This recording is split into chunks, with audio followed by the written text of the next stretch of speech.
as we go to YouTube. Stream is preparing, and we are coming up here. So we do go out live. I'm going to share this link once it comes up, and we will be propagating that. You're hearing your audio. And I have learned to mute the YouTube. So yeah, sounds good. So confused. Yeah.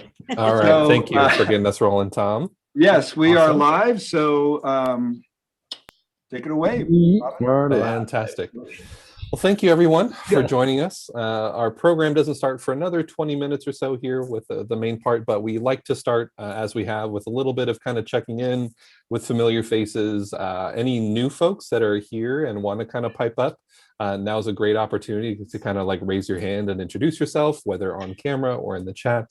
But this is SDMediaPros. If this is your first time joining us, I'm the vice president of the organization, Robin Martin. I manage a video production team at UC San Diego. We are very busy these days with all of the remote and online content production for keeping everybody learning safely, remotely. And it's a fun, diverse crew there that I get to work with on campus. And then I'm very happy to serve a leadership role here on the board and welcome you all to our meetings. We've been doing meetings over Zoom for coming up on a year. Probably it'll be in April or May when we hit that landmark. So if we don't have anybody that wants to hop in and introduce themselves, we are going to start to queue up our news segment. So every month, Mark Masonov on our team here goes and scours the internet, the telegrams, the newspapers for production-related news that might be out there for a segment that we like to call News You Can Use. And so, Mark, if you are ready, we are going to toss it right over to you. All right, we will give it our very, very best at this. I could go into all the long stories of all the technical issues I've had at my home, but suffice it to say that I'm very happy to be here at Patrick Espinosa's fabulous office doing things. So bear with me as I switch over to do a couple things so that we can get into our News You Can Use. One moment, we're going to share the screen here. Oops. Background, Mark. Can you see? Oh, can we see that?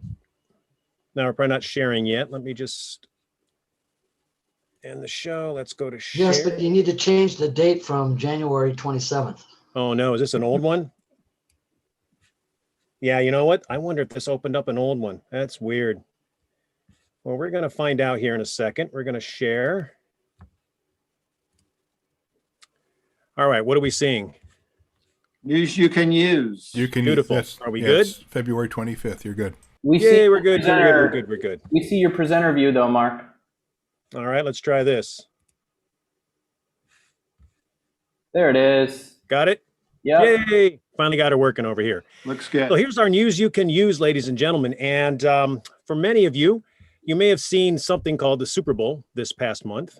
And if you had, it was a bit underwhelming. But one of the neat things about it were the cameras that were there and all of the coverage of this wonderful yearly event.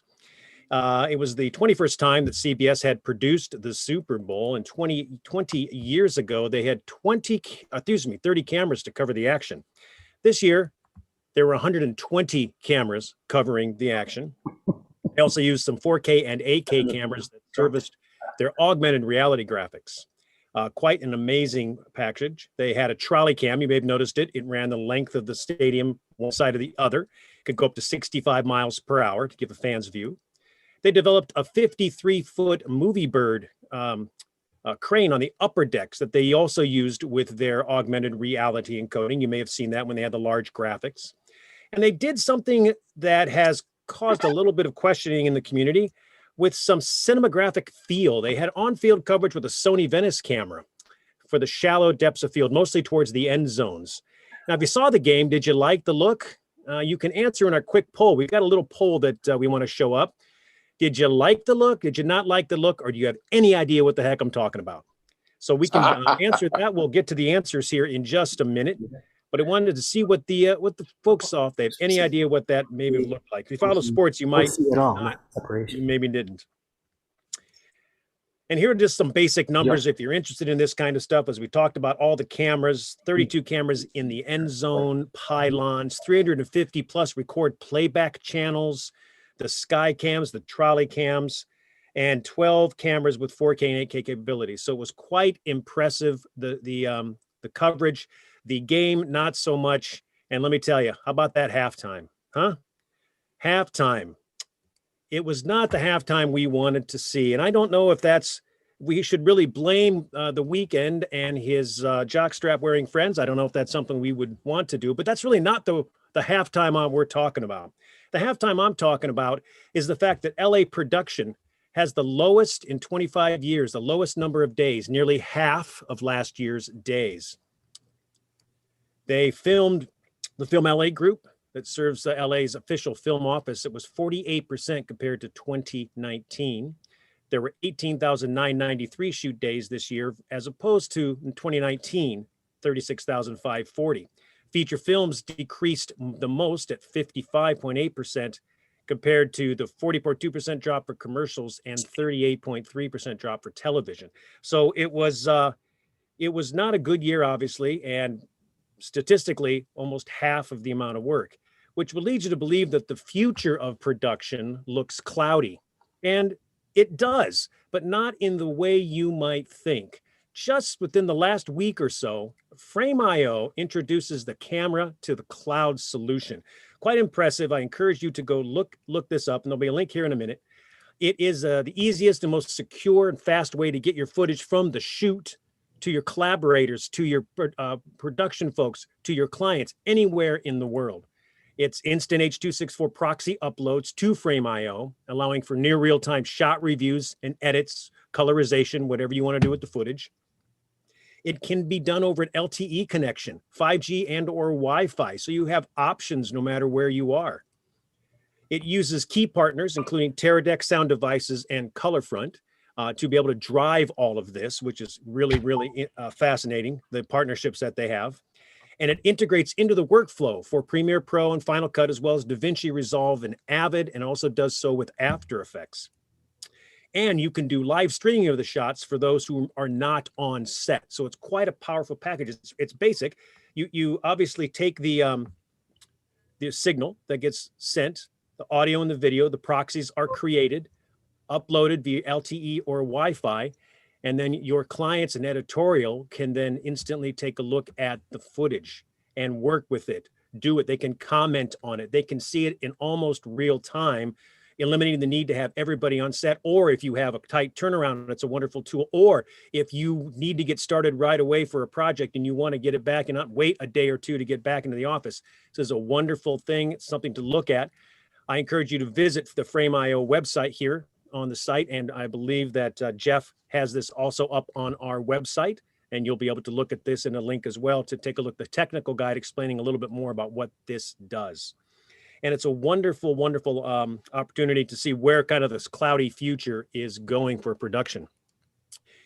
In the game show, Let's Make a Deal, Monty Hall, and now Wayne Brady, gives you an option to look behind one door for a surprise or not so much of a surprise. But here, you get a peek behind three doors as we're taking a look at the burgeoning world of video, virtual video production. And we're going to start behind door number one, Solo Cinebot.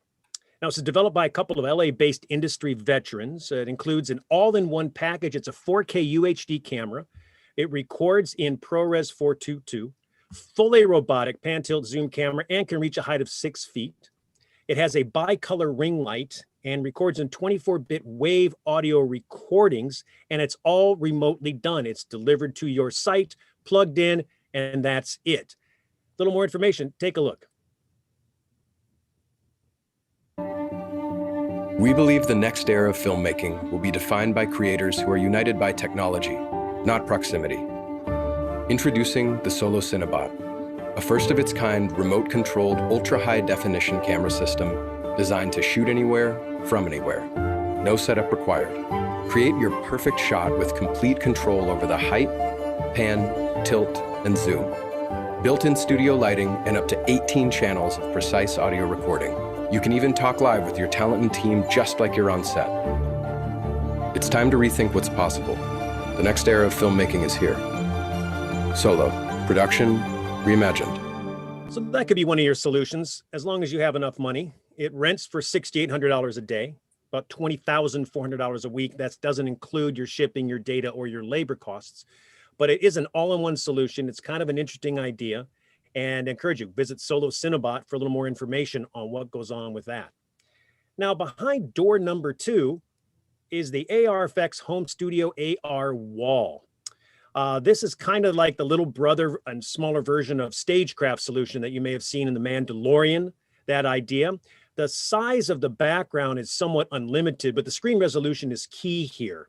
And one of the key things is that the technology is active parallax, so it keeps the camera in the background and your subject all kind of in a 3D relationship in the environment, and it leverages some Unreal Engine architecture for those who may want to know what's behind the box. And here's a little more about it.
That's the AR wall itself. That's the bigger version, and they have studios. The neat thing about this, unlike the Cinebot, is this will work with any camera and background video source. So if you projector or a large 80-inch or whatever TV or device monitor you may have, comes with a background pack, and it costs about $10,000 for the computer and a tracking puck, which is reasonable to get into corporations for an interesting look besides green screen that that you can have there. So something to look at here at from ARFX on this website to look at this interesting home studio solution. And then behind door number 3 is the XR stages. And this is the kind of the bigger brother wraparound sort of version of what we saw here on the home studio. The 3 different sort of versions here. There's a live stage, which is 180 degrees. It's got a lighting truss built in, so you can still light your subject. There's a performance stage, 180 degrees with lighting truss and an optional top LED panel. And of course, the film stage, which wraps 270 with lighting truss and top LED panels. This gets closer to that Mandalorian idea.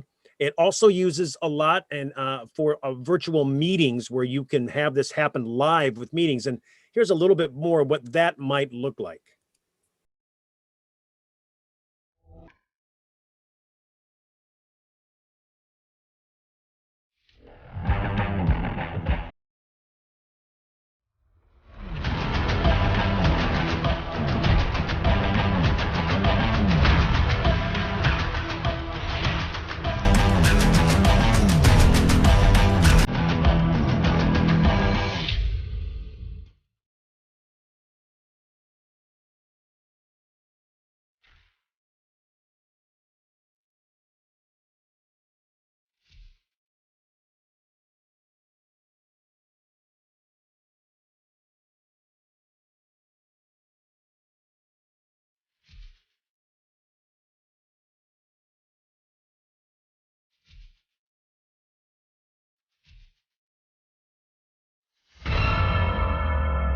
And yeah, that's pretty impressive. Not really where everyone goes, but it's out there, and the reach may be good for some of you who got your big PPP loans, because it is $25,000 to $75,000 per day. They do recommend a minimum of a 3-day studio rental. So for the big high budgets, this certainly is an interesting solution to look at. So certainly look at that, but that's the kind of thing that's out there. These have all been out there in the last 18 months or so, really getting that big push as we look at virtual productions. And finally, news is everywhere, but sometimes you find the greatest news right here in our own backyard. And in putting these together, I was doing some research. We have a Slack channel at MediaPros, and it popped up. David Rains had posted something, and I took a look, and it was fascinating. And right there on our SanDiegoMediaPros.org, there's a resources and a references tab, excuse me. If you click on that, there are abundance of links to information on creating, writing, producing, music, graphics, all kinds of stuff that gives you some great instruction where we kind of cultivate all of this stuff together. In fact, what just dropped today was the easiest way to rotoscope in 2021, a little YouTube that clicks on to then goes to a 10-minute training on some new features in the Adobe product, and the imagery database for building your mood board. All the images come from movies, and you can search by number of actors, whether they're standing or sitting, fire, those types of things. So as you build your mood board, this is an interesting resource for you to look at. So that, ladies and gentlemen, is our news you can use for February 25th, 2021. All right. Thank you very much, very Mark. much. All right. So who saw some technology in that rundown that you are super excited about that you want to kind of come on camera and mention, whether it's that AR wall or those robo cameras that you sent to location? What piqued your interest there? We've got a couple minutes before we start the rest of the program for some conversation. Oh, I have a question. So I was curious about the quality of those screens. Now, obviously, they're a bunch of tiny little LEDs, but are they all just seamless screens? In the old days, when they were that big, they were a bunch of little LED lights. How are the panels themselves made? How fine are they? So I know from what I've seen around, it's a combination. So sometimes it is some Sony fairly high-end panels that have a very small dot pitch that's sufficient so that you don't see the individual lights from when the camera's far away. People are also using like rear projection systems for this, so you don't necessarily have to have a whole tile of LED walls. There's a few different approaches people are taking. Gotcha. Okay. Yeah. Well, and Anybody if I could else? just jump in for a sec, this is the kind of technology that I am hoping that maybe we could go and visit in LA once the pandemic wraps down and we can start to get back to whatever that new normal is. This is something that's on our radar screen. And we're actually looking at holding some sort of a meeting that we can do locally with maybe an LA demonstration. But gosh, I don't know about everybody else, but I'd love to go up and see this technology in action. That'd be pretty fabulous. Yeah, absolutely.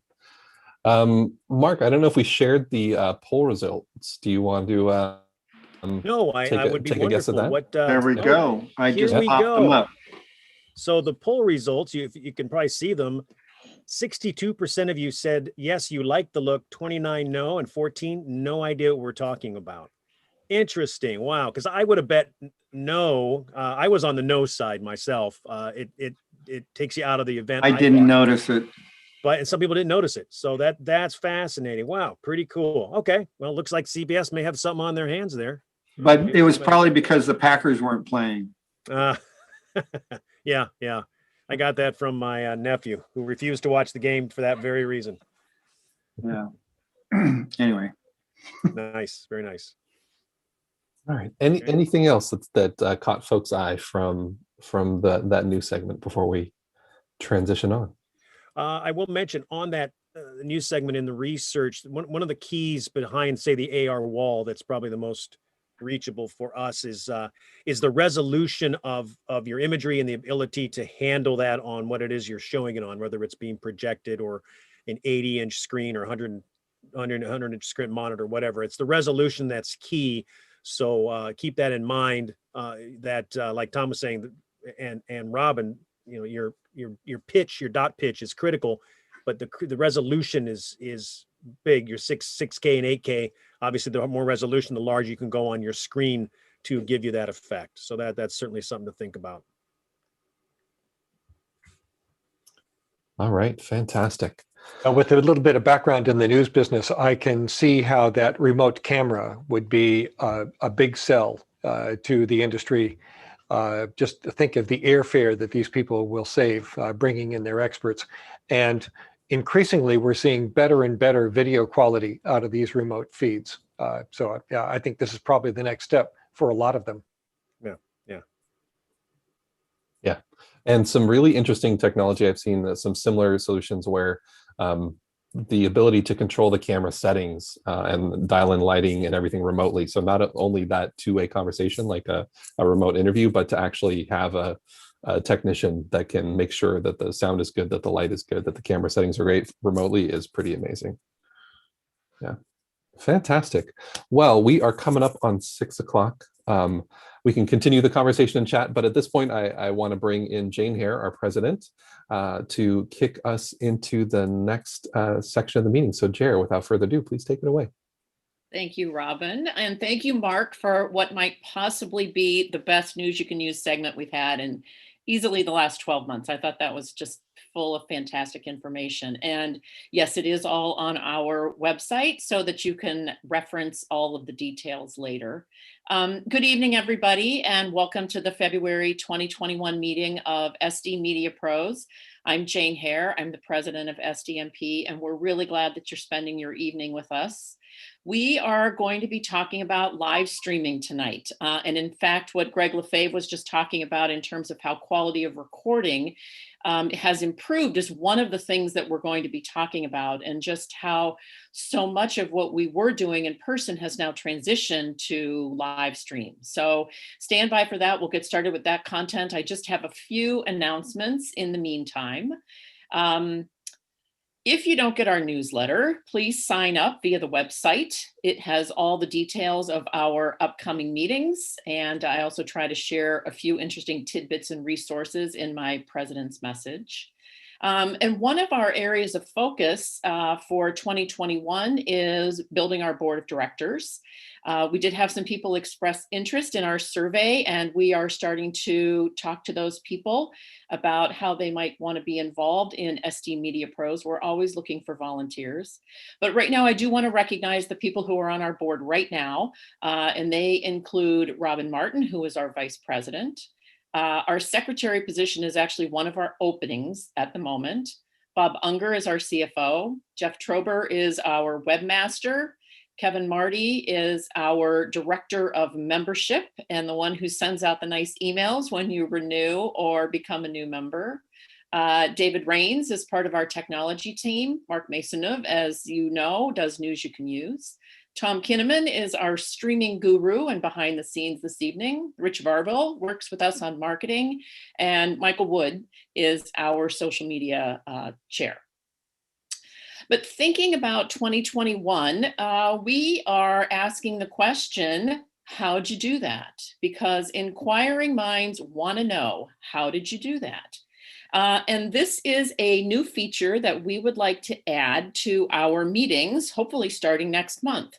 We're calling it Just a Minute, and it's a new monthly feature where we want to show your 1-minute videos with your favorite productions, tips, and tricks. So here's what we're asking. If you'd like to participate, we want you to record a 1-minute video, any kind of content, any kind of production idea that you have, something you've learned along the way that you're an expert at and that you would like to share.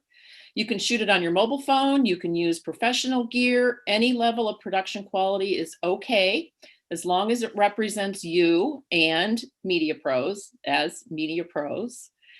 You can add a logo. You can add your contact information at the end.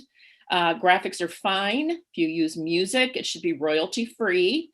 And once you've got a finished video, 60 seconds, send it to membership@sdmediapros.org. And our intent is to show our Just a Minute videos at their meetings. And then we're also going to share it on social media because we know that everyone at this time is trying to increase their visibility. So along those lines, another additional feature that we're adding is something called the profiles. And this is a way for you to build your profile and visibility with other media professionals in San Diego and elsewhere. This is something we're going to send out by email to our members. We're going to send a questionnaire, and it will have some prompts that include fun topics such as what's your must-have beverage or snack on set? What's your it could happen dream?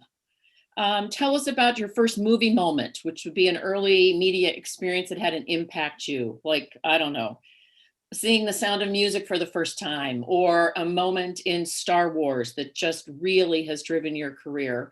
And that kind of ties into the next one, your favorite moment in a movie ever. And then what's your most pivotal career moment to date? And we've got a bunch of other questions. We're hoping that you'll fill out the questionnaire. We want very, very short answers, 10 words or less. So we don't want anyone to get stressed. This is meant to be easy. It's meant to be fun.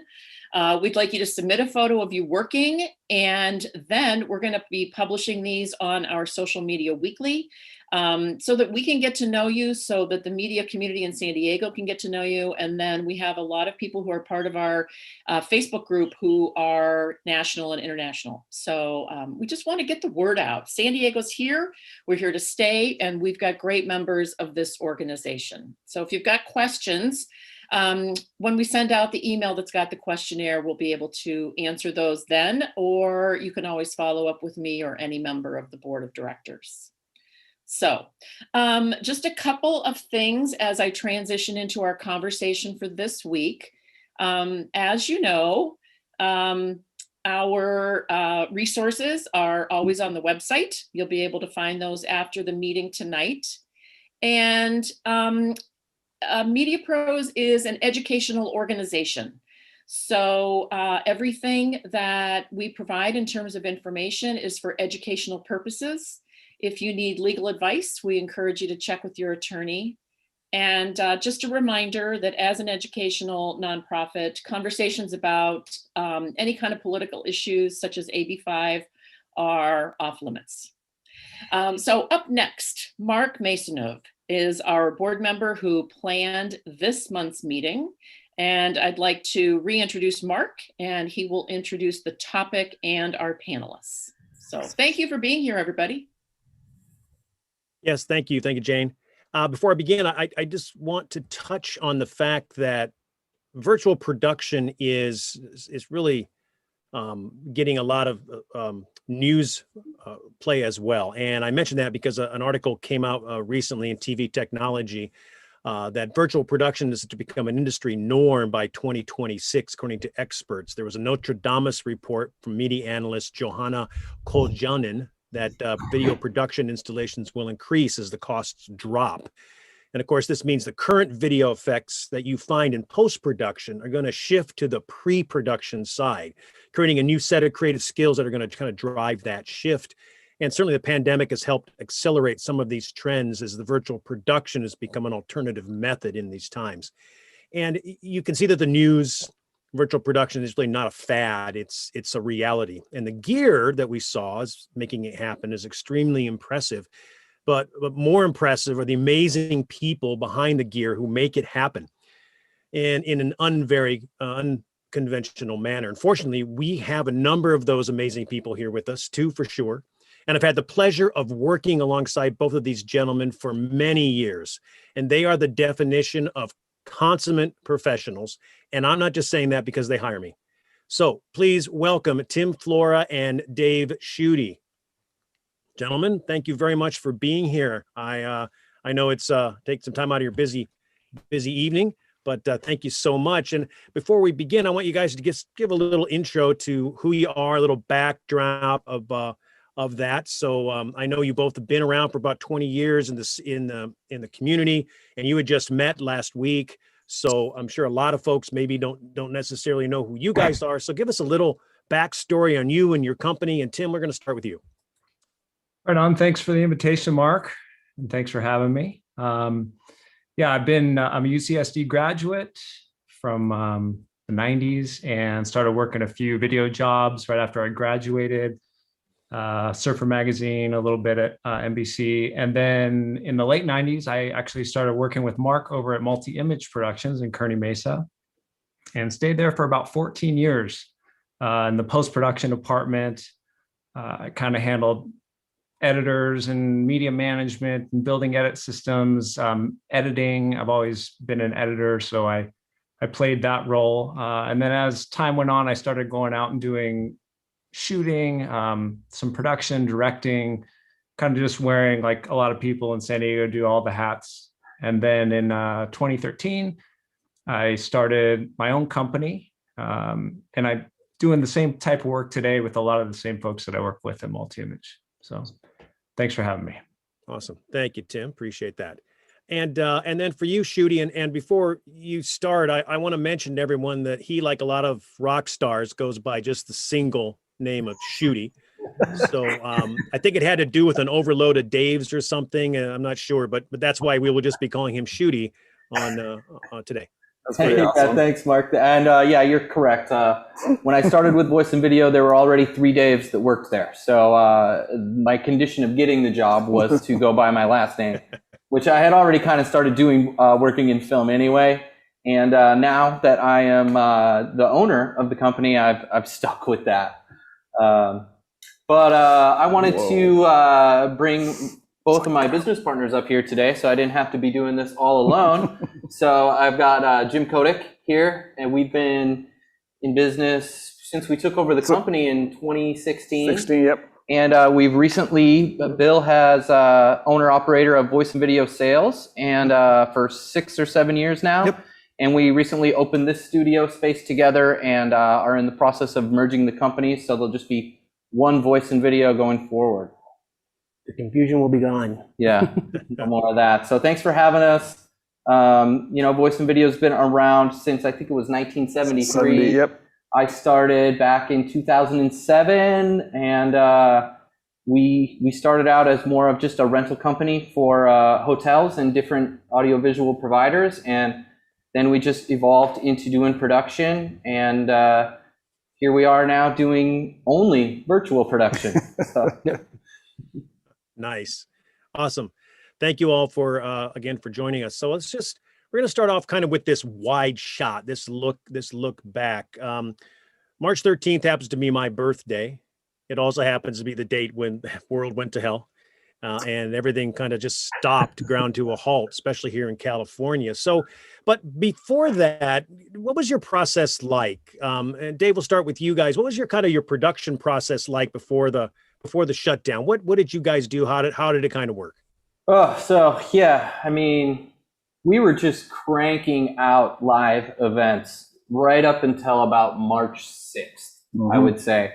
And then within that week, everything that we had booked just canceled, all within a week. We thought we were going to stay open, that we were going to be fine. And by the end of that week, we're like, today's the last day, we're closed. We don't know for how long. But before, it was all live events. So it was going to the venue, designing the system, bringing in the stage, the equipment.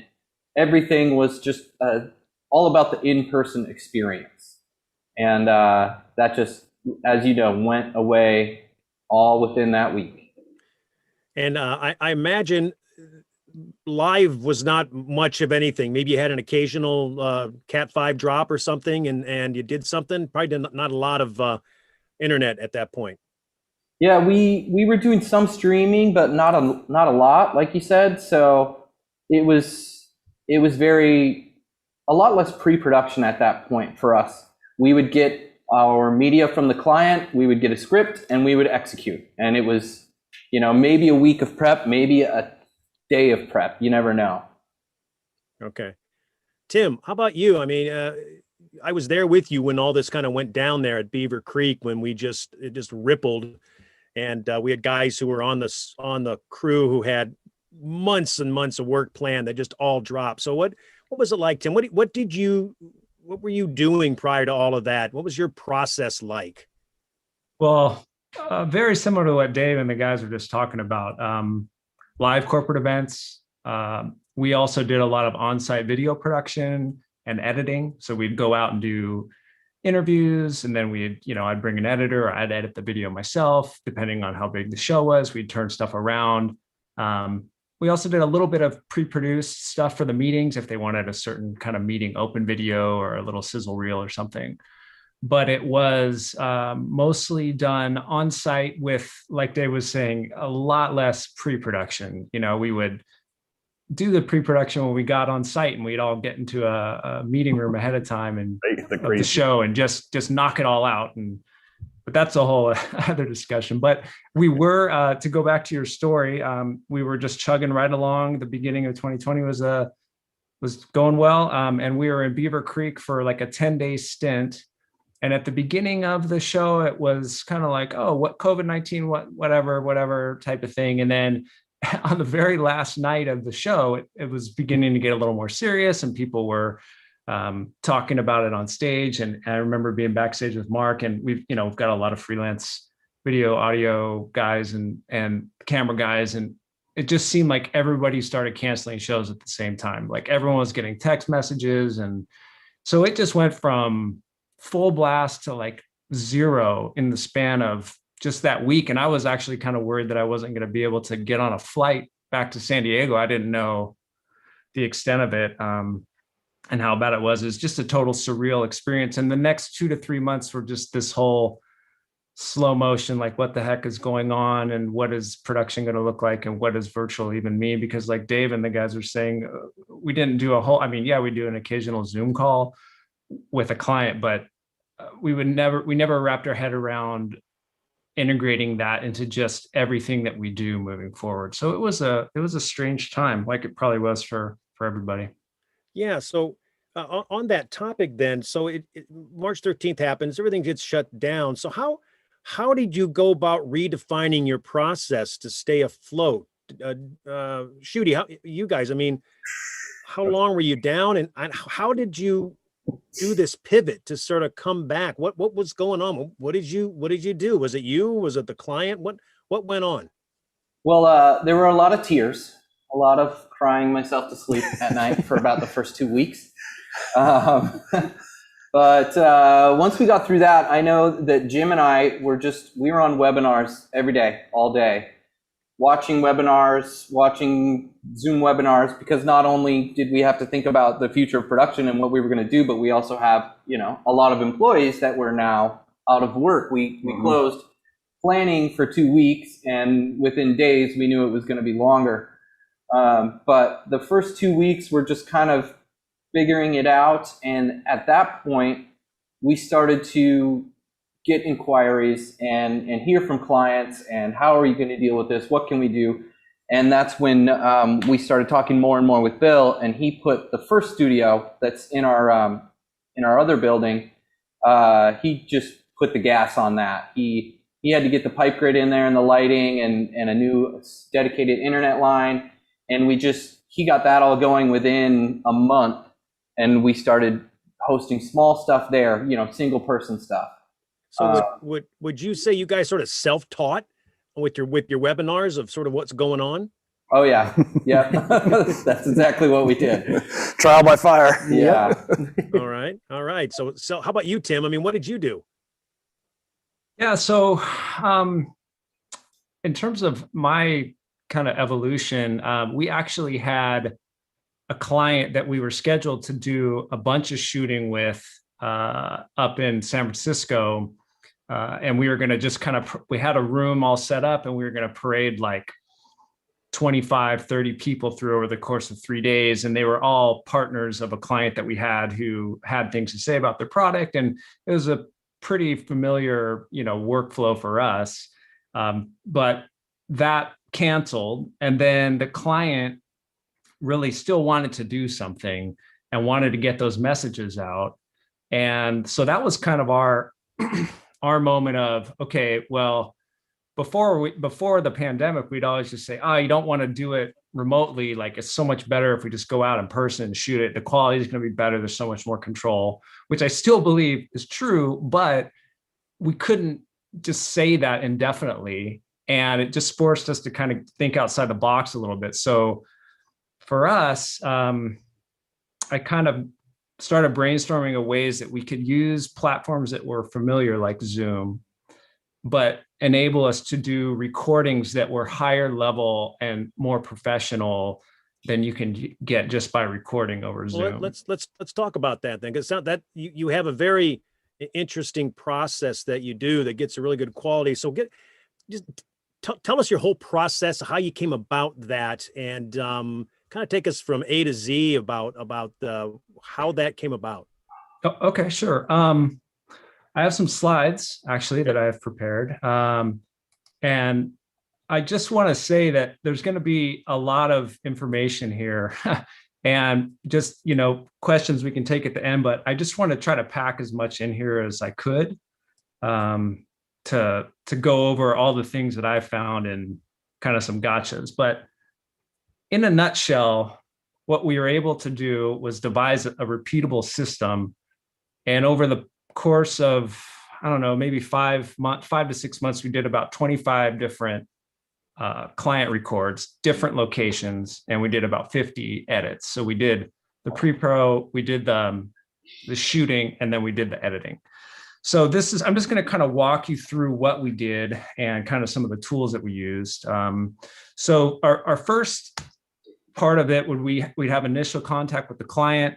We had kind of a rehearsed video that we would show, like, okay, here's the difference between what it looks like recorded over Zoom, where you're subject to the internet and the dropouts and the 360p and all that. And then here's kind of what it looks like if you record it locally on your system. And most of these folks were kind of branched off from the client that we were supposed to record. So our client was just saying, okay, partners, you just come to this team and they're going to help you out. So it was a little bit of a sell, but not much.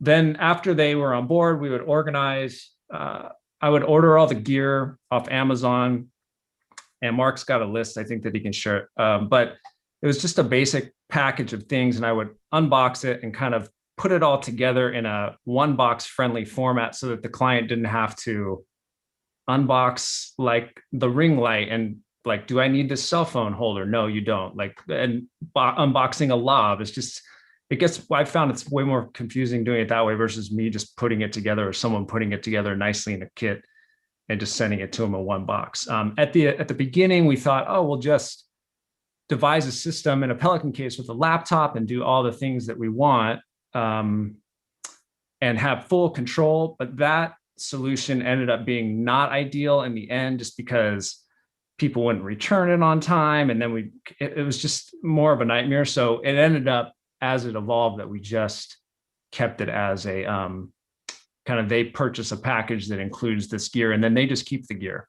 Hey, Tim, yes.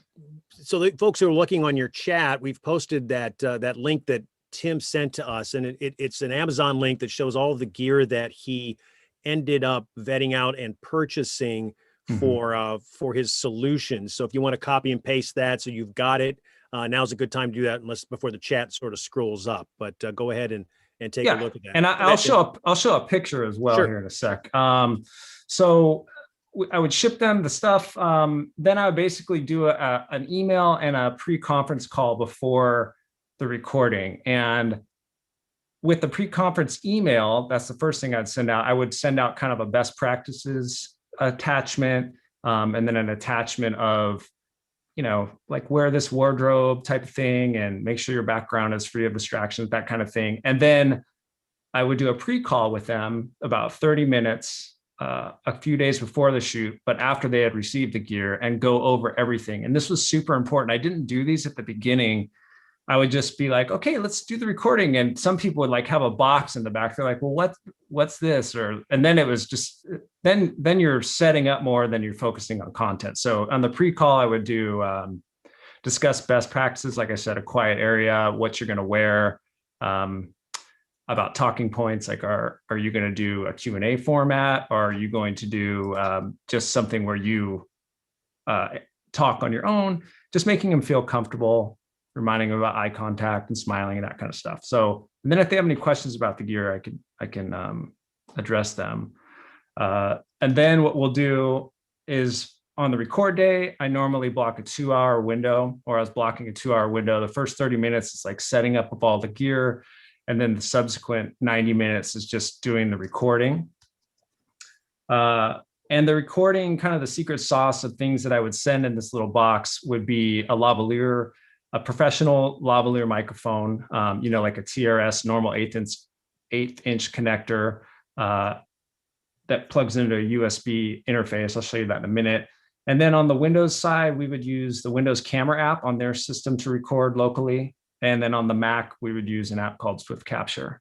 You could also use QuickTime on the Mac, but the Swift Capture was allowed you to record 1080p at lower bit rates. And it also was hardware accelerated. So like the fans wouldn't kick on the Mac. And I just thought it was a better recording program. And then we would have the client send me the files in on a Dropbox link. I just put it in the chat. They would click on the link and then they would upload the files. This is a picture of kind of what it looks like. So on the left, you see the one sheet that I would include in the box. And it's shrunk down a little bit, but it's basically like a paint by numbers. Plug in the computer, attach the webcam to the stand, attach the ring light. So there's 2 stands in the kit. There's a ring light with just a simple controller. The webcam is a C922 webcam that just screws in with a 1/4-20 on the top of the stand. There's a hub. The hub gets the light and the webcam plugged in, and then it also gets the lavalier mic, which you see here. It plugs into this small little USB interface, which then plugs into the hub, which then plugs into the computer. Tim, and that's it. How did you go about vetting the gear? I mean, I imagine it was a lot like Dave and the guys. You kind of learned through doing a lot of research and stuff. For How sure. did you vet this gear and decide this was kind of where you wanted it to be? Well, I wanted it to be, and you know, in my slide notes, I have like a big disclaimer. It's like in production, of course, there's so many different ways to do things, and there's so many different tools.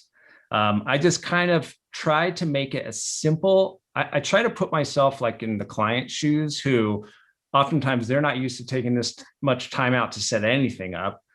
So I wanted to make it easy, you know, like, and I figured if they can just plug a camera in that just powers to the laptop, they don't have to worry about an external camera. You know, to be honest, I just kind of looked on Amazon for like the best ring light reviews. And then I ordered everything, of course, and set it up and tested it. And I mean, that's kind of how the Tascam lavalier, I picked that because it's got a longer reach on it, and it's a thicker cable than like the Rode and the Sennheisers. So it's just more robust, I found. That's my rationale for picking that as I pick different mics. Did you have any troubles with ordering gear and it not being available, or how did that work? Yeah, for sure. At the beginning, the webcams were very hard to get. So it was like eBay fest on all that. And I would just like, I would buy them from wherever I could get them. But now the webcams are back. Like you can get the C922 on B&H for I think like $100. Okay. And they're in stock finally. But that was a challenge for sure. Oh yeah, I'll bet.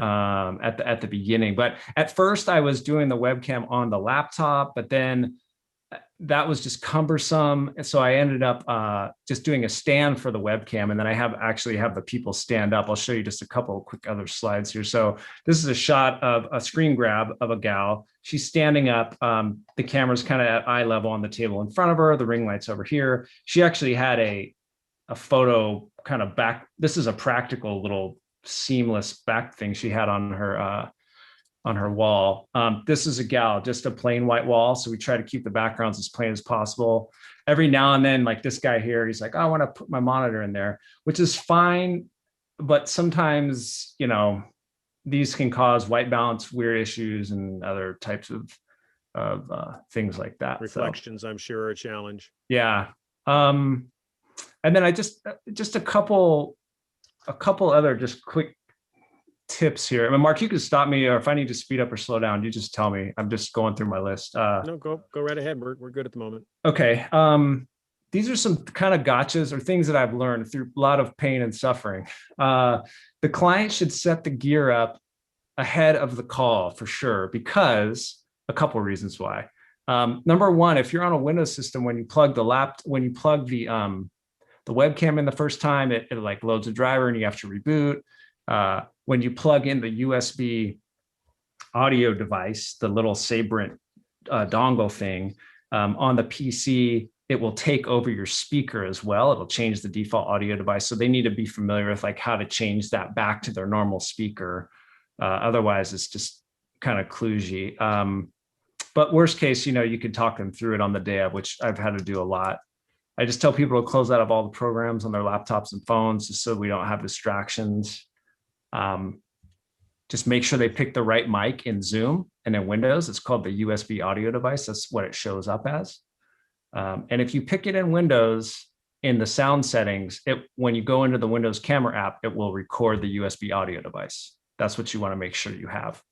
On the Mac, you can select it in your recording program.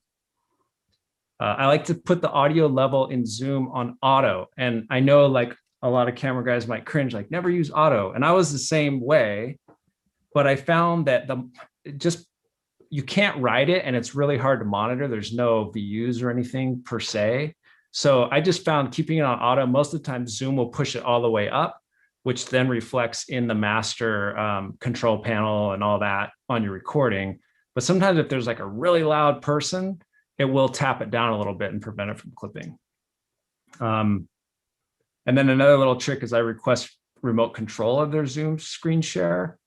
Some of you might be familiar with that, but it just allows me to stop and start the recording right on their screens. Because once we get rolling, like I don't want to have them break their concentration. When they are sharing their screen on Zoom, there is a bit of a lag.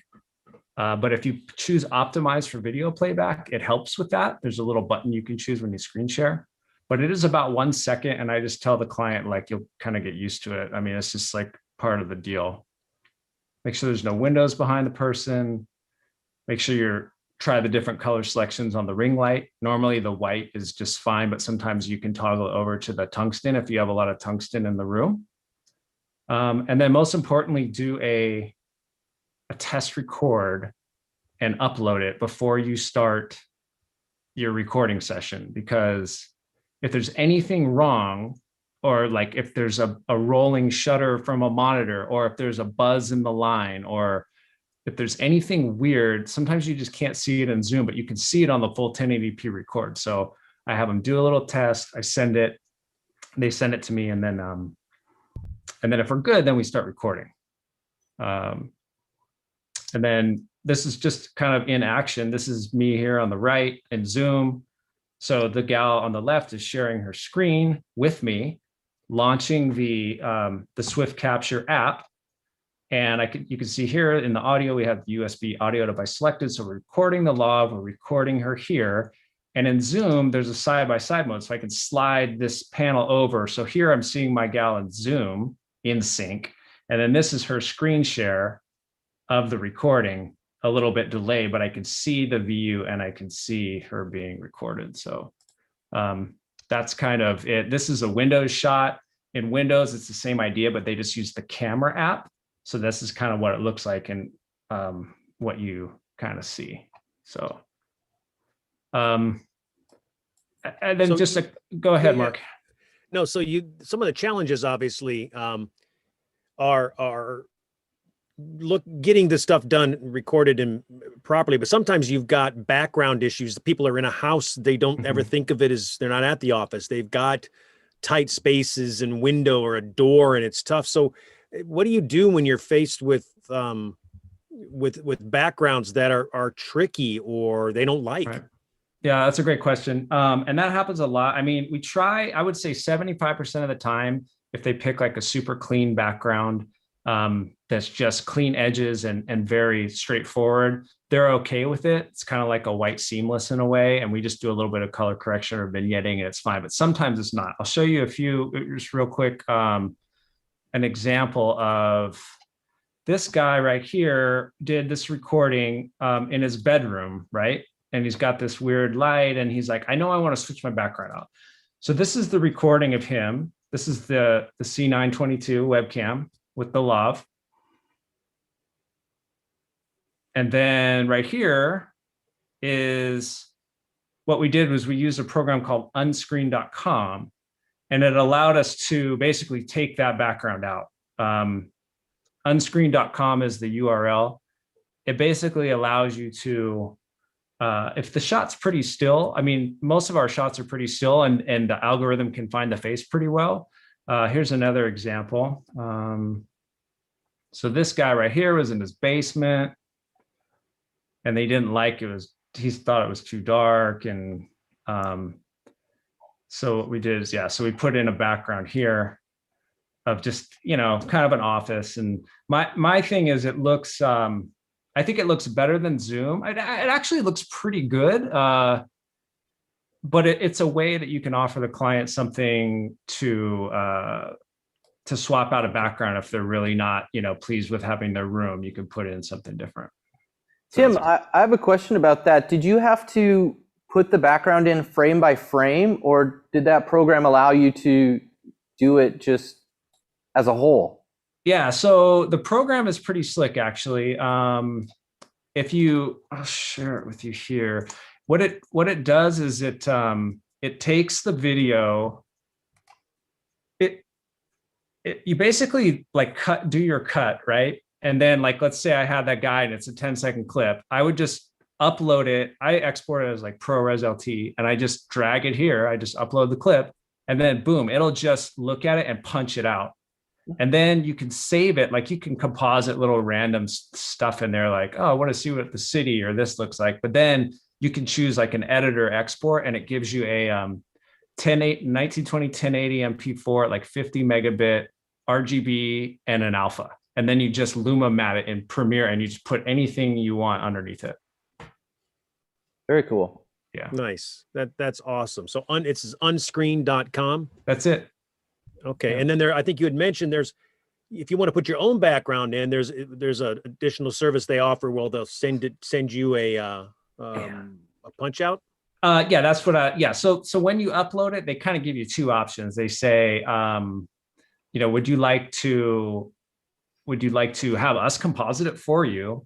And then if you do that, like, you pick one of their predefined backgrounds, and then they'll send it out to you, but it's kind of a lower quality. But for editing, you just choose like the pro package or whatever, and they'll give you, like I said, the full raster RGB plus alpha. Nice. So it's like a moving black and white, and then the RGB underneath, and you just Luma mat the thing out. Yeah. Okay. Well, that is great, Tim. Thank you for that deep dive there into your process, and I'm sure you've learned a lot and continue to learn a lot about this as you go forward. For sure. Much like the boys at Voice and Video have, and I know you guys have self-taught, and you had. I think back in September, I helped you work on one of your first big shows, like a 3 or 4 day, all virtual meeting with breakouts and such. And what was that like? And now what are you doing with that? And how are you expanding on that? Give us kind of a deep dive into what you're doing now with your protocols. Yeah. So similar to how Tim started out, we went down a similar path, researching gear and putting together what we call fly packs that we would ship to a client, with a ring light, a webcam, that stuff. And we quickly found that we could not handle the volume with that, and that the quality that we were achieving by doing that wasn't enough to justify for our clients. We had the two events that you're talking about in September. I had two overlapping at the same time. I'm sure you remember we had a whole mess of desks in the warehouse besides all the ones that we were working, and we had to record 140 talks just for one of those events, all virtually. So we kind of streamlined it a little bit in the fact that we just came up with a PowerPoint presentation that we sent out, and that was all the pre-call. We didn't have any pre-call. It was just a best practices PowerPoint sheet. It said, wear these clothes, basic white wall is best, all that kind of stuff. I asked about the unscreen because we got into that with a couple clients where the record tech said, oh yeah, I can swap out your background, no big deal. And then he got stuck doing it frame by frame, and we had to pretty quickly say, nope, we're not offering that service. We just don't have the time or the manpower to do it. But we had kind of a head start on the platform side of it. We've been doing a lot of streaming events for years, and we have a great programmer in-house, and he didn't sleep for a month. I don't think he was living at the office designing these platforms, because we custom design all the platforms to host it ourselves. we used Zoom as a mechanism to get people in, to get our sources, but then we push everything out to our own platform, which is completely customizable. So you can change the background, the fonts, where the windows are, add the chat. You could have the whole agenda page. We had that all pretty dialed in. And we're still doing a lot of those. Most of your stuff is live though, too. Not a lot of, some pre-record, but mostly live at the end of the day. Correct. Yeah. So we're bouncing, like on a 3 or 4 day conference, we're bouncing between live and pre-recorded all day long, going back and forth, whether it's a Zoom call or something we pre-recorded early on. Then we'll integrate Zoom for the breakout room. So you click on breakout room 1 and it takes you to this talk, which is 20 people. Breakout room 2, another 30 people over here. So it was really about, obviously with virtual, you don't get the live interaction that you normally get. So the content has to be really engaging, and you have to be able to go from place to place to keep people interested for 3 or 4 days.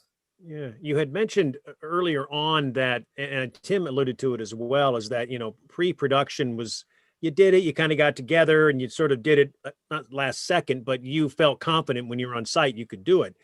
How much more pre-production now are you doing, and what are you doing now to make these meetings happen? So there's a lot more pre-production, especially when we're designing the platform for each one. You have a whole week of pre-production just designing out the platform, or more, depending on how detailed it is.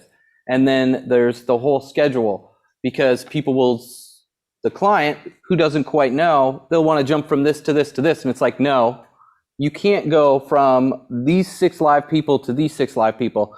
I need a 5-minute break or a 15-minute break of pre-recorded content in order to set up all these other Zoom calls. There's just, for the 3-day events, there's months of planning that go into it in order for it to go off seamlessly. And how much pre-planning beforehand was it a 3-day event? A week, couple weeks, maybe. It just depends. Some of the high-end ones, of course, you have months of set design, but you don't start getting your speakers involved and your presenters involved until a week before. Okay. Or now we're getting them involved a month. Well, show me a little bit then about what you do now. What does a virtual meeting look like there at Voice and Video at Studio H, I believe? It's where you are. What does that look like? You want to show us kind of, how does that? So actually, we can show a little video. Bill has been doing most of our R&D and developing some of the products. We're doing a show right now that is shooting 2 days a week. Yep. It's a web series. I'll let Bill talk a little bit about it, and then we'll roll a quick little video. Yeah, so we're actually doing a show with Jeff Kraft. He's a local artist here, and he's doing a show called Cheer Match.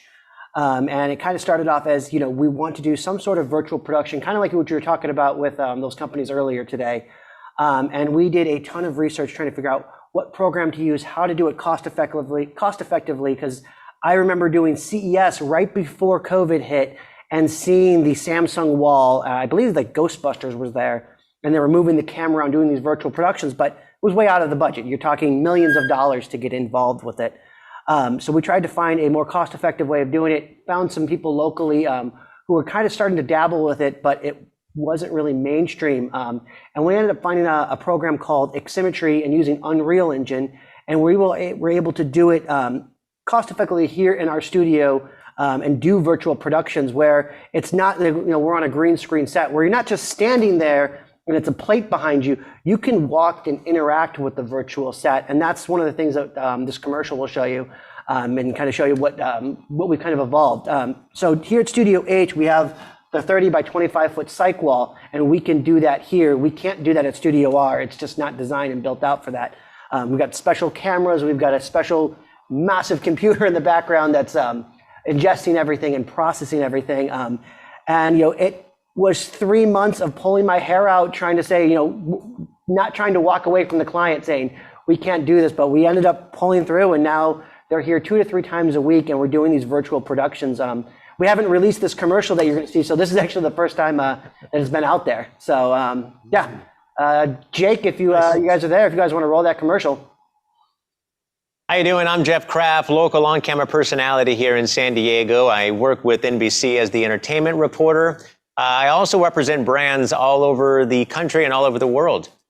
What brought me here to Voice and Video Studio H is I'm hosting it's an all-star cheer competition. It's a 15-week competition. And what I needed a team that knew how to facilitate a virtual set, which is something a lot of people are still getting used to. But what they were able to do is bring in a team to create an unbelievable virtual set where I'm truly animated. It's 3D, and I get to play with that set.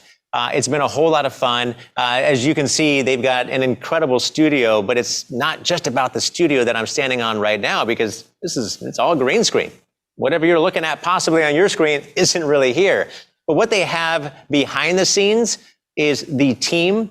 They've got an entire podcast room, their production area where the editing bays are, everything is top of the line.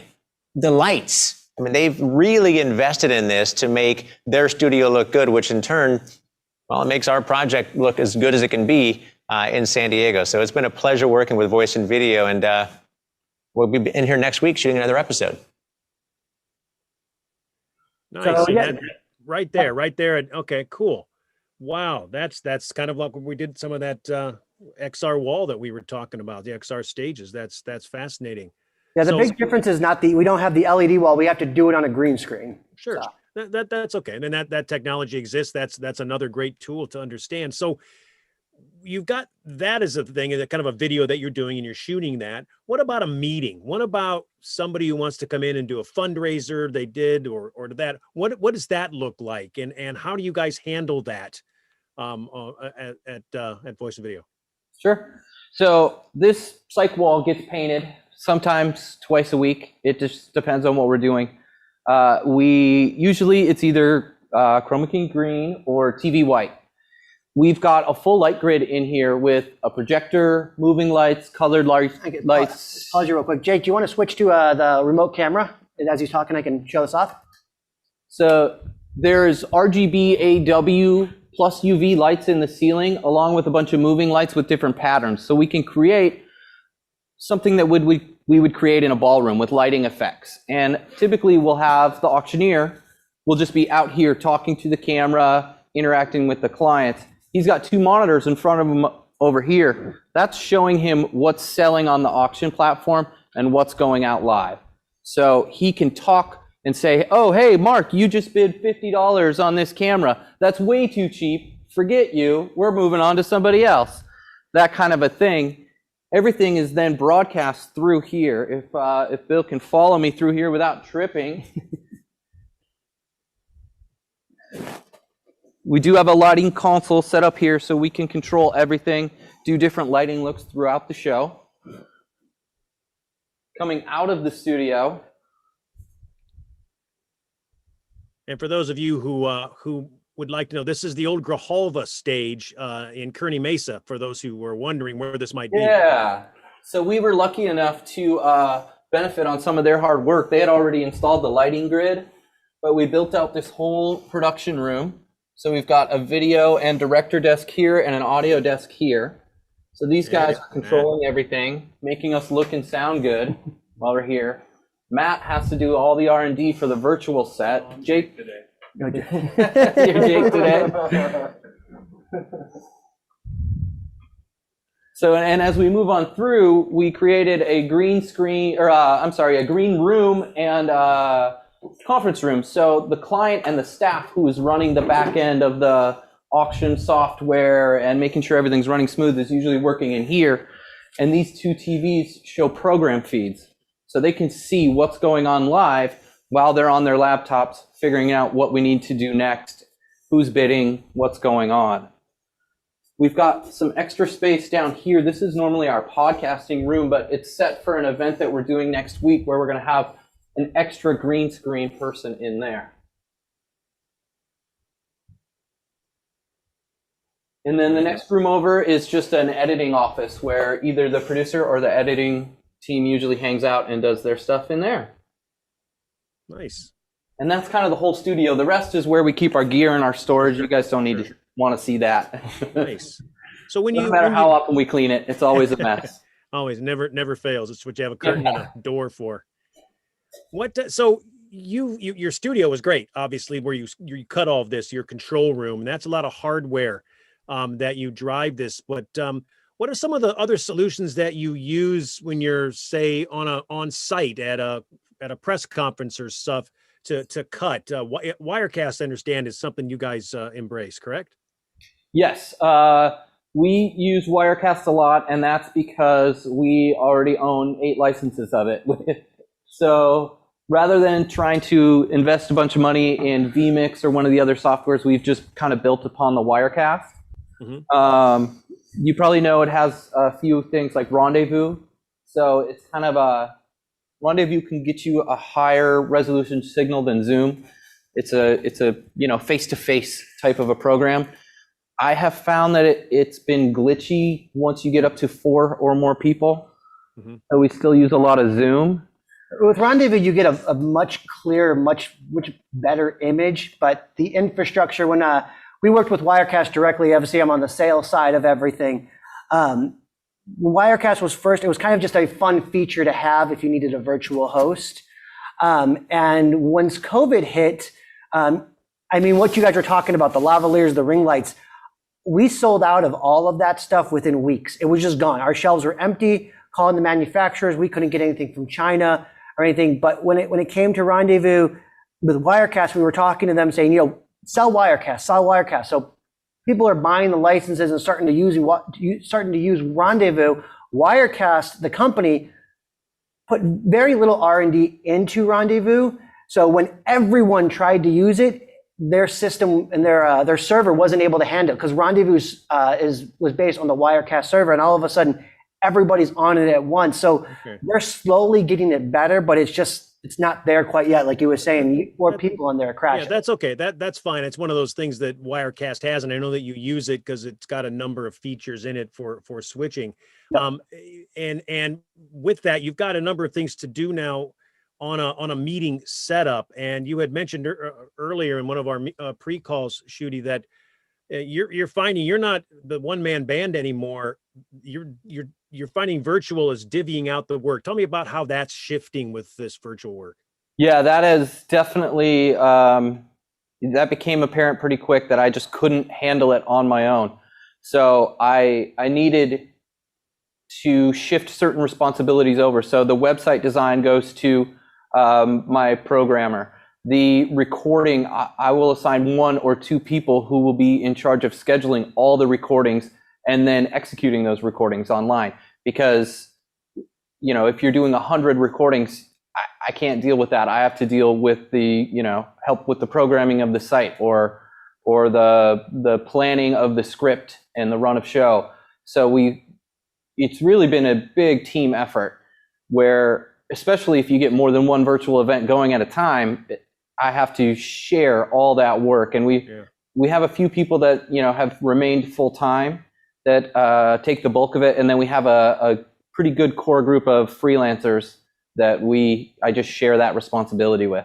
Well, before I move on to the kind of the final portion of this, not all of us are going to have a studio. And while we could certainly use it, sometimes the client wants to have something done on location. So what is your recommendation for like a lightweight package that you would go out to do a virtual meeting with? What do you recommend? The mini, the ATEM minis or something. What do you think is a good lightweight solution?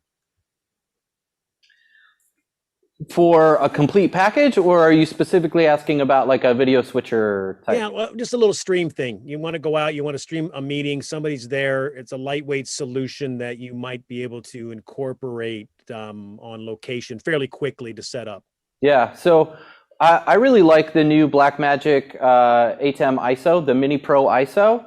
The Extreme just came out, which I haven't had a chance to play with yet because I don't think they haven't started shipping yet. No. But the Mini Pro ISO has got a lot of cool functions, including ISO recording, where you just plug in a hard drive.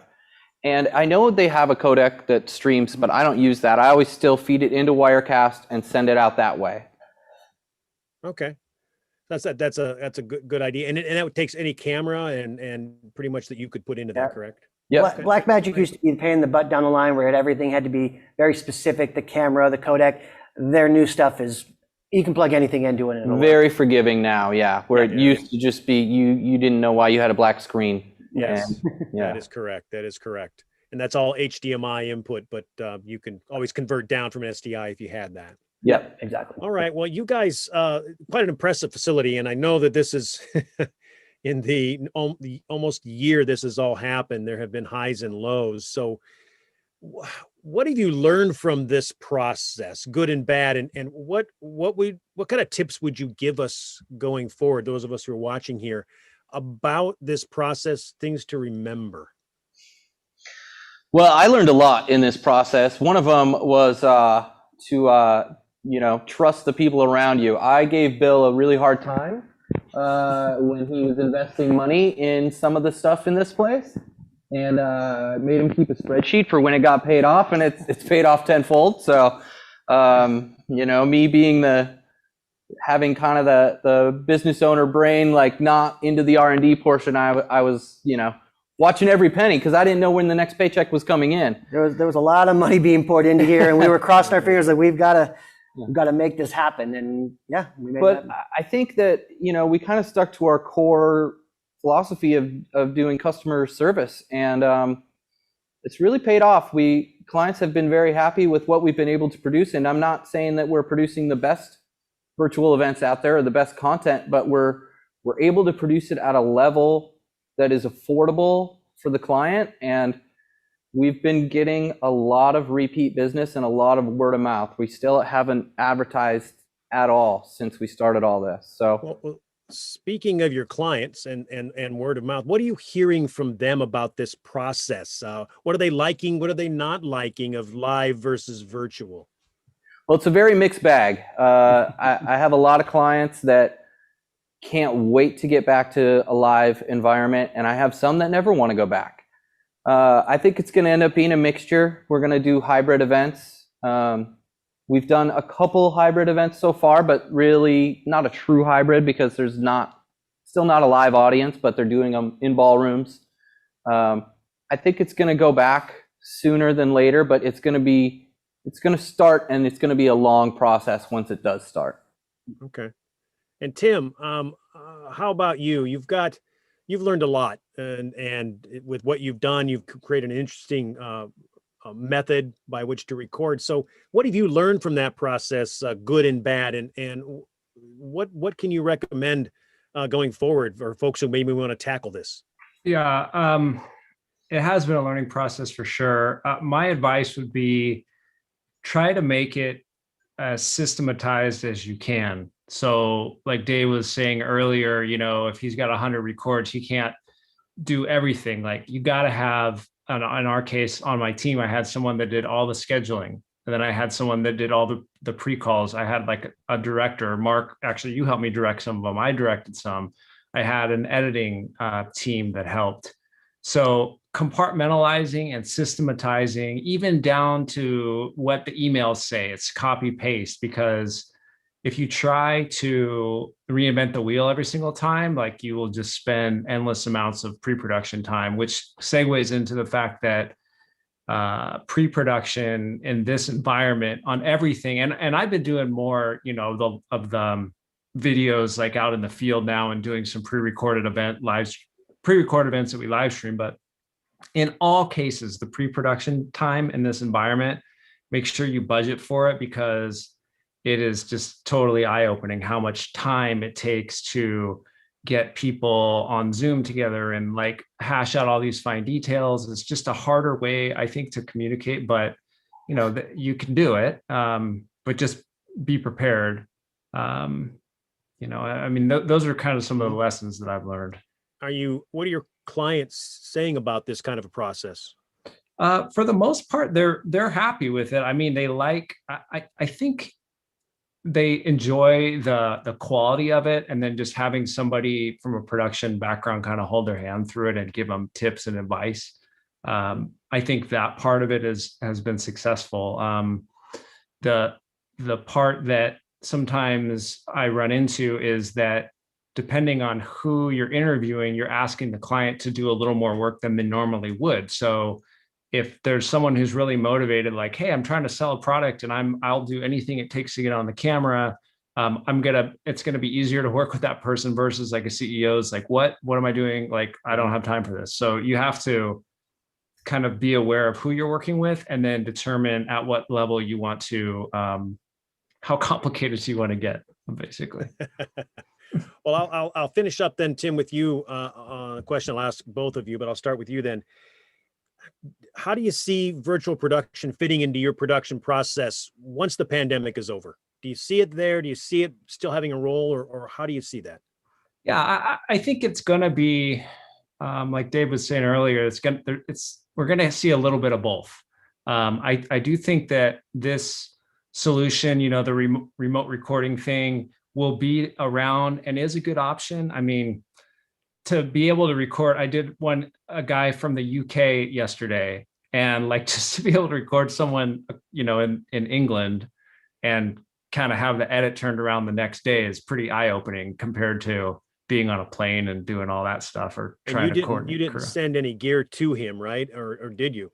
Yeah, and that one actually, he had some gear already, because I found also, just as an aside, that if you're shipping and buying gear in the United States, it's pretty straightforward. It's just like, okay, Amazon Prime. But if someone's in Australia or the UK or wherever, it doesn't make sense to try to gather the gear and ship it with all the tariffs and everything. So in that case, he had like earpods that he used for a microphone, and I actually kind of had him use his laptop, but I had him get it up towards eye level, and I had him move some practical lights around. So I worked, and I still had him record it locally, which is the key. So going back to what I was saying earlier, depending on who the person behind the camera is, sometimes if you had to do something last minute, you could still record it locally using those techniques that I showed you. Yeah. You can use the internal webcam, or if they have like a wired microphone or something, you're going to get better quality than recording it over Zoom. Nice. So,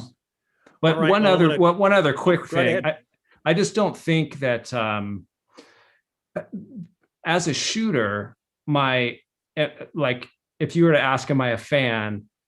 I would just say creatively, it's a lot harder to look through the eyepiece and tell someone to move a camera or go to the background, or my right shoulder, my left shoulder. Like if I'm on site, I'm just doing all those things sight unseen, and I'm just making it exactly what I want.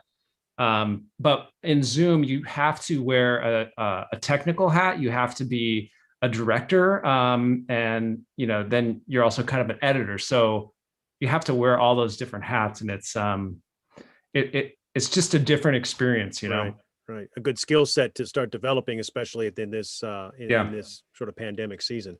Before I just wrap it up here with Shooty, folks, you got your questions. Start getting those ready, because I'm sure you have a lot of questions to ask these fine gentlemen here. And then we'll wrap up then you with Shooty. What about you? What do you think? You had sort of alluded to it with the hybrid meeting, that idea. But how is this going to play going forward in your process, in your meeting process? Yeah, I mean, unfortunately, I see my travel schedule going way down, as it has this year already. Over the last year, I don't see it coming back. Those long trips to Europe and around the United States to produce these meetings are probably going to be much less, unfortunately, because I enjoy those. But I think that we're still going to have a lot of, like I said, a lot of both. I think we're going to continue with a lot of this pre-production. And we're going to be assisting more with the content and the actual flow of the meeting rather than just the execution. And for us, I think that it'll be different, but I think it'll be just as fulfilling. I think it's kind of going to be a whole new world, but a little bit of the old stuff still mixed in there.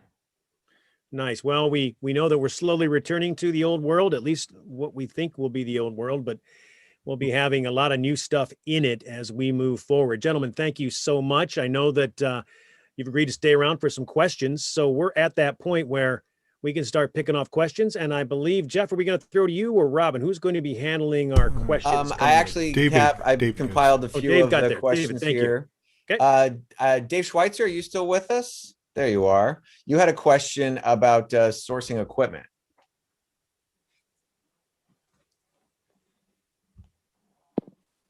Still there, Dave?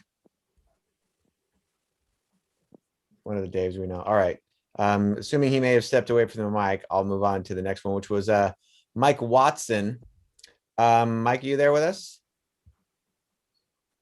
I'm looking.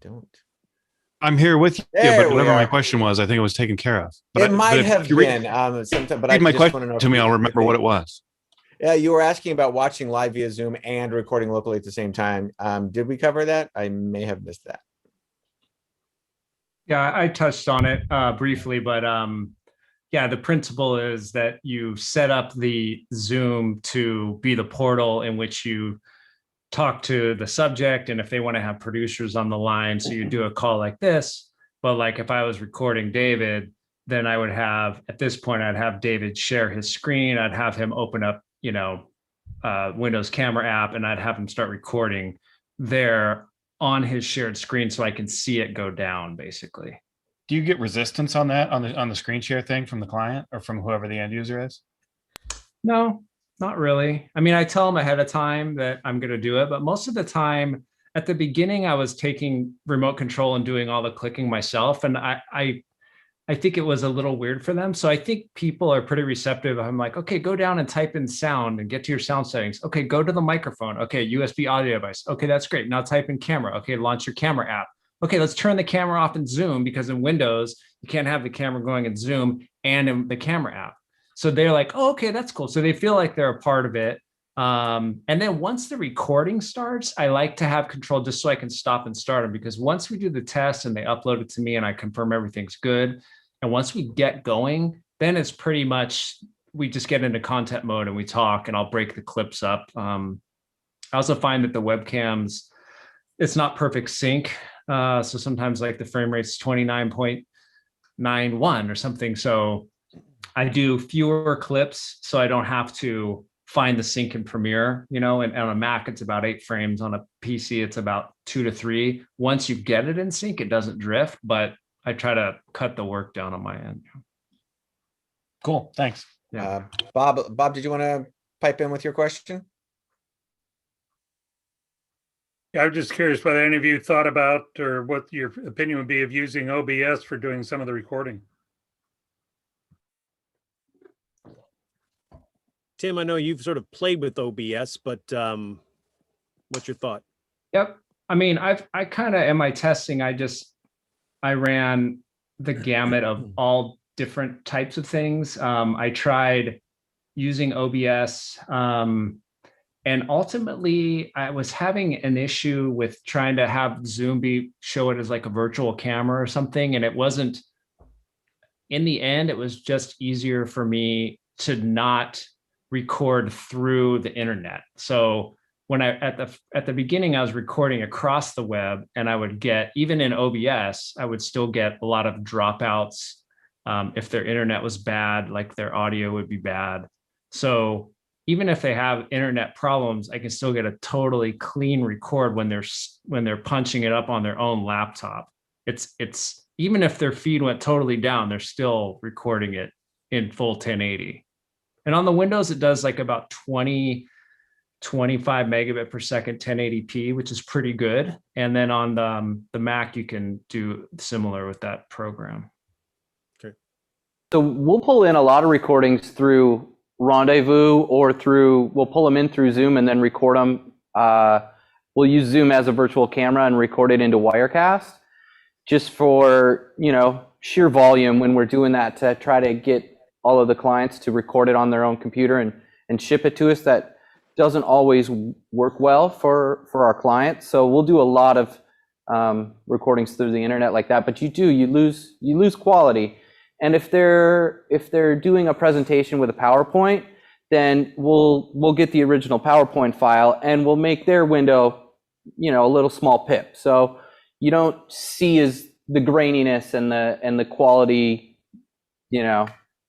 the quality isn't as important, because you've got a high resolution image of what they're presenting, and it's just a low resolution image of them. So we've done a lot of that for our corporate clients. Nice. And to follow up on that, sometimes I'll just have, I have in certain cases, just have them record the audio. Like in Windows, you can launch voice recorder and just record it. And then they just send me the audio file afterwards, and I just marry it up, and then I don't have any dropouts, and it's like 44.1, like at 256K or something. Kevin Baird, you just had a quick question about unscreened. If you want to wait, is Kevin still here? I'm looking at I think Kevin. I am still here. I don't there you remember are. what my question was. You had a question about unscreen. I don't know that it was. Oh, the question was even the alpha channel version of it is also free. The editor version. No, it's Unscreen has different packages, and they basically charge by the minute, or you could buy a package. It's all the pricing's on their website. No, it's not free. No. I'll check it out. Yeah. Thank you. Mm-hmm. That's pretty much it for the questions that we have in the chat. All right. Any live questions folks have been dying to ask? You've got some of San Diego's finest right here, so take advantage of asking questions from these gurus of the gigabit and see what you can get answered here. Help you out. I have a short practical question, and that is, I'm shooting an event that's out in a schoolyard, and can I run a Cat5 cable 200 feet from the server out to my computer out there? Will Cat5 survive for 200 feet? Shooty. Yes. Yes, it will, as long as you have a quality cable. Great, you just saved me a lot of money. We have a bonded cellular system that we use a lot when that's not available. Bill knows more about it than I do. All I know is that it works, and it's saved my bacon more than once. So that's definitely ticket stuff. Thank you. Nice. Who else is out there? So I've got a question. I've got Jane. a question about remote recording, if I could. Just having worked with so many corporate clients in the past, there are often those things that you want to mention to your interviewee in kind of a private way. There may be some sort of adjustment that needs to be made to how they're saying something, or maybe they've got a little eyebrow quirk or something like that. How are you communicating that information that we used to be able to pull somebody aside, or even pull a crew member aside? I'm remembering a situation where we had something going on with lighting and a hair color. And, you would just pull your DP aside, make the adjustment. You could be very quiet about it. You could pull that interviewee aside and just say, hey, I just want you to relax your forehead, something like that. How are you communicating those messages now that you can't do it in quite such a private way? Yeah, I mean, from my experience, it's just everybody sees what I see, So if there's producers on there, and that's why I just try to be upfront with people and educate them on the process. And I always tell them, okay, on the shoot day, it's 30 minutes to set everything up. And I said, there's going to be a lot of little adjustments. I'm just going to have you be on my team and help me out. And I'll just tell them, I'll say, let's move the light up. We don't want it underneath, we don't want it to look like a scary movie. We want to have it up top, so it's a little more flattering. Okay, that's good. And I'll just work with them to get what we need. And I'll tell them, hey, just reach up real quick and put your hair down. And that's the only way I can do it. I can't just walk up and do it. So I just find trying to build, just like in person, just trying to build rapport with people, look them in the eye, and just, and they're on the team, so they'll do it. Sense of humor when you can, I guess, is part of it. What's that? A sense of humor. Yeah. If you want it to look like a scary movie, rather than you look 20 years older than you are because you've got huge dark circles. Right. Well, what I've been doing is I'll create breakout rooms within my Zoom call before the recording. So I'll have one be a live room, one be a waiting room, one be a green room. And so I'll push people into the breakout room if I need to tell them something separately. And then I'll push them back into the live room and say, okay, we're ready to go now, kind of a thing. I've seen some of our clients who, while live in an interview, they'll tell them live, hey, can you just brush your hair back, or you got something on your shoulder there, and they'll say it live in the show.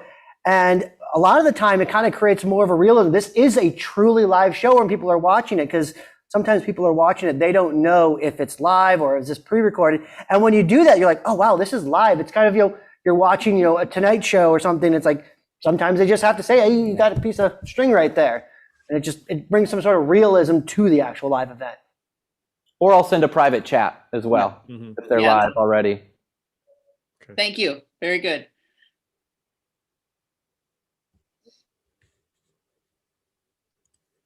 Next, take advantage. Don't waste the opportunity. I don't want to see any questions afterwards. Come on. Schultze, you got to have a question. This is your last chance ever. That's right. You'll never see these people again. Right, we got one question coming from Dan on YouTube. So let me pull that question up. Working with the LA streaming company, they're telling me they are all about the advantages of their audio sweetening during live events and how superior it is. What are they talking about? So this is coming from Dan on YouTube. What program were they asking about? They didn't mention the program, but the advantages of audio sweetening. So that's their, their disclaimer or call to fame of why to work with them, that their audio sweetening is more superior than other production companies. So Dan's asking, what is audio sweetening and what are they talking about? In a live environment, or is that kind of what his point is? Seems like yes. Huh. That sounds like a marketing ploy, just a tool of, if I explain something to you, you're not going to understand it. So that's the easiest way I can say it. And I'm the best. Trust me and go with it. That's it. That's what that sounds like to me. All right. Oh, here's a question, Michael. Oh, that is the question. Gotcha. Yeah. So that was the question, and it's focused on live streaming. So yeah. It's like saying Voice and Video is the best live streaming company. Come work with us because we've got the best gear in town. It's like, that's all it's saying. It's not giving enough information. Yeah, and I think for the audio sweetening, at least from my experience, is that if they're focusing more on making the audio sound better than the rest of us, then okay, so be it. But it is what it is. So. But then you're going to upload it to YouTube or Facebook or whatever streaming platform you're using, and maybe all that audio sweetening just went away. Yeah. Jim I have an Staley, audio-related you got question to be while doing. we're at it. You got to be doing some of this stuff, Jim. You got any questions?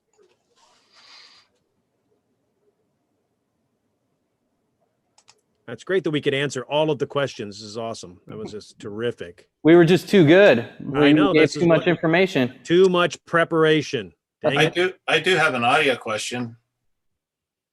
Who's this? This is Kevin. Okay, Kevin.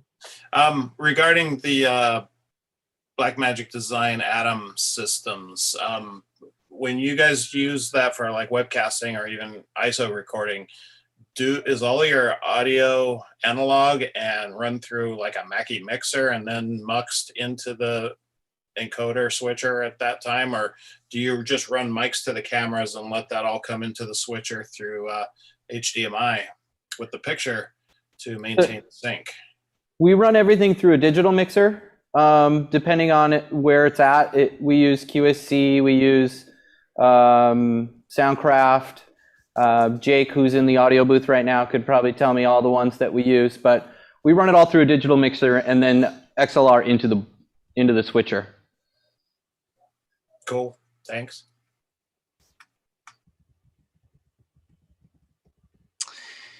Yeah, well, on YouTube, Dan was mentioning that they're pushing vMix in their production. So have y'all used vMix or some of the other switching software? Wirecast is our go-to software if we look through stuff. Yeah, I've used vMix a little bit. It's pretty cool. It's just, as I mentioned before, we're already pretty heavily invested in Wirecast, so. Okay. They all kind of do the same things. Some of them are a little better in other areas than others, but they all kind of accomplish the same task. I did notice that vMix is a PC-only program, I believe, and Wirecast is cross-platform. Yep.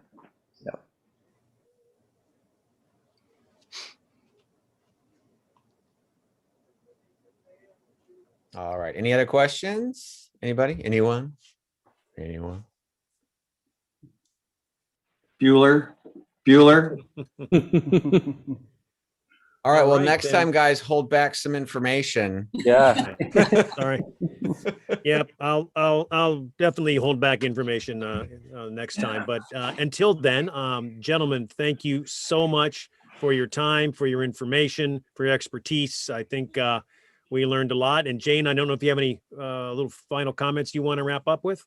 Well, just a reminder that tonight's broadcast will be on YouTube. It's on there live right now, but it lives on our YouTube site along with all the rest of our meetings. So if you miss anything or know somebody who may be interested in learning more about this topic or others, refer them to our YouTube page or to our website because everything is linked from the website. And as you mentioned earlier, Mark, our resources page is really full of some great information. So take a look there. We have the direct link to tonight's meeting. We will have access to some of the materials that were shared tonight.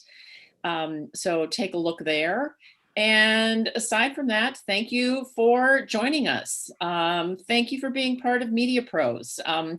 If you are not currently a member and you enjoyed the meeting, please consider joining us. Membership is only $50 a year for new members, or if you are a renewal made by June 30th, 2021.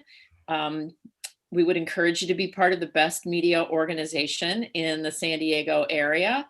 And please continue to reach out to us with questions and ideas for our upcoming meetings. We have planned out next month, and that reminds me, Tom Kinnaman, do you want to give us a quick update on Absolutely. You know, Ripple Training has been around quite a long time, and we've got the two guys that have really put it together, Steve Martin and his sidekick Mark there. Although he'll probably say, wait a minute, it's the other way around. But yeah, so I'm looking forward to, you know, the area that I want to focus on, because we are professionals and we want to sell our products also, is how did they become trainers? How did they figure out how to found their business?